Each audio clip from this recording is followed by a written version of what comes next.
নমস্কাৰ কৃষ্ণকান্ত সন্দিকৈ ৰাজ্যিক মুক্ত বিশ্ববিদ্যালয়ৰ গুৰুত্বপূৰ্ণ ভিডিঅ'লৈ মই বিখাৰে সকলোকে পুনৰবাৰ স্বাগতম জনাইছোঁ। প্ৰিয় বন্ধু-বান্ধৱীসকল, ইতিমধ্যে কৃষ্ণকান্ত সন্দিকৈ ৰাজ্যিক মুক্ত বিশ্ববিদ্যালয়ৰ ফালৰ পৰা master degree third semester, bachelor degree third semester, new and old কোৰ্ছসমূহৰ পৰীক্ষা অনুষ্ঠিত হৈছিল।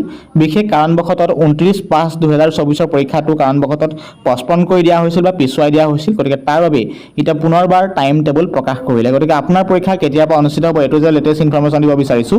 গতিকে অনুৰোধ কৰিছোঁ প্লিজ ভিডিঅ'টো স্কিপ নকৰাকৈ চাই থাকিব। চাওঁ আহক বিতং ভিডিঅ'। যদি ভিডিঅ'টো উপকৃত হৈছে নিশ্চয় ভিডিঅ'টো আপোনাৰ নিজৰ প্ৰিয় বন্ধুলৈ ভিডিঅ'টি শ্বেয়াৰ নকৰাকৈ নাথাকিব। আকৌ নতুন ভিডিঅ' লৈ আহিবলৈ আমাৰ চেনেলটিক ছাবস্ক্ৰাইব কৰিব। নটিছখন আহিছে কৃষ্ণকান্ত সন্দিকৈ ৰাজ্যিক মুক্ত বিশ্ববিদ্যালয়ৰ ফালৰ পৰা। নটিছখন অহা তাৰিখ আছিল 3/6/2024।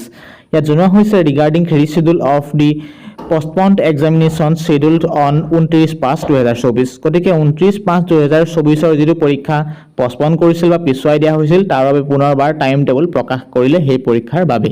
ইয়াত স্পষ্টকৈ জনোৱা হৈছে ইনভাইটিং ৰেফাৰেন্স টু দি এৰিয়াৰ নটিফিকেশ্যন নম্বৰ KKS যিটো নম্বৰ উল্লেখ কৰিছে dated 28/5/2024 all concerned are hereby informed that the postponed examinations of master degree third semester new and old course examination 2023 third degree and the degree third semester new and old course examination 2023 W which were originally scheduled for 29/5/2024 are rescheduled as follows। গতিকে ইতিমধ্যে আপোনালোকে গম পায় যি আমাৰ বিশেষকৈ 29/5/2024 যি পৰীক্ষা পষ্টপন কৰা হৈছিল সেই পষ্টপন কৰা পৰীক্ষা এতিয়া কেতিয়া অনুষ্ঠিত হ'ব তাৰ বাবে ৰিচিডিউল পুনৰ প্ৰকাশ কৰা হ'ল।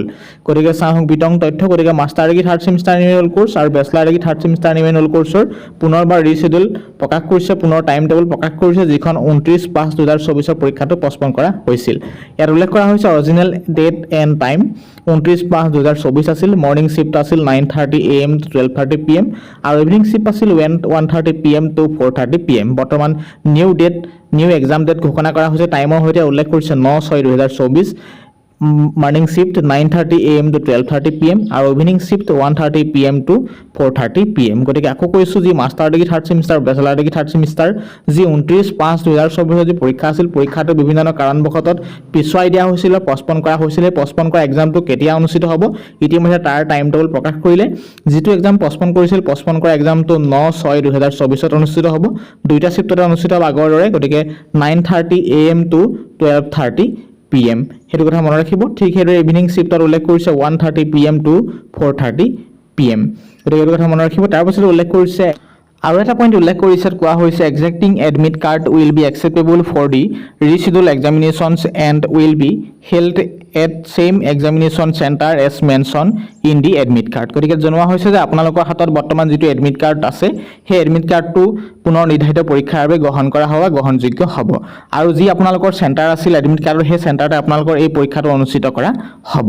আৰু এটা কথা উল্লেখ কৰিছে all the other examinations will be held as per the original time table. বাকী থকা যিখিনি এক্সাম আছে বা যিটো টাইম টেবুলত বাকী যদি আপোনাৰ এক্সাম আছে সেই আগৰ যিটো আমাৰ অৰিজিনেল টাইম টেবুল আছিল অৰিজিনেল টাইম টেবুলৰ মতে পৰীক্ষাখিনি অনুষ্ঠিত কৰা হ'ব। গতিকে কথাখিনি বুজি পাইছে।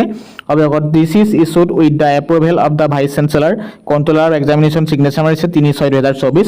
কথাখিনি নিশ্চয় যদি বুজি পাইছে ভিডিঅ'টো লাইক কৰিব, শ্বেয়াৰ কৰিব বন্ধুবৰ্গলৈ। আকৌ কথাখিনি পুনৰবাৰ কৈছোঁ যে আমাৰ কৃষ্ণকান্ত সন্দিকৈ ৰাজ্যিক মুক্ত বিশ্ববিদ্যালয়ৰ ফালৰ পৰা বিভিন্ন ধৰণৰ master degree third semester, bachelor degree third semester new and old কোৰ্ছৰ এক্সাম অনুষ্ঠিত হৈছিল আৰু বিশেষ কাৰণবশতঃ 29/5/2024 পৰীক্ষাটো পষ্টপন কৰা হৈছিল। তাৰ পুনৰবাৰ এতিয়া ৰিচিডিউল প্ৰকাশ কৰা হ'ল। কেতিয়াৰ পৰা এক্সাম অনুষ্ঠিত হ'ব 9/6/2024 এই এক্সামটো অনুষ্ঠিত কৰা হ'ব, মৰ্নিং শিফ্ট আৰু ইভিনিং শিফ্ট। গতিকে কথাখিনি বুজি পাইছে।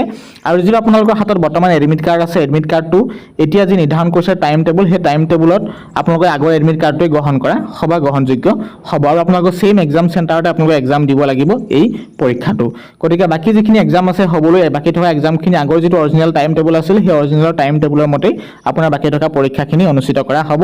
এইটো আছিল গুৰুত্বপূৰ্ণ লেটেষ্ট ইনফৰমেশ্যন। গতিকে ইনফৰমেশ্যনটোৰ পৰা যদি অন্ততঃ উপকৃত হৈছে নিশ্চয় ইনফৰমেশ্যনটো আপোনাৰ প্ৰিয় বন্ধুলৈ শ্বেয়াৰ নকৰাকৈ নাথাকিব। ধন্যবাদ। আকৌ নতুন ভিডিঅ' অহাৰ প্ৰতিশ্ৰুতিৰে আজিৰ ভিডিঅ' ইয়াতে সামৰণি মাৰিছোঁ।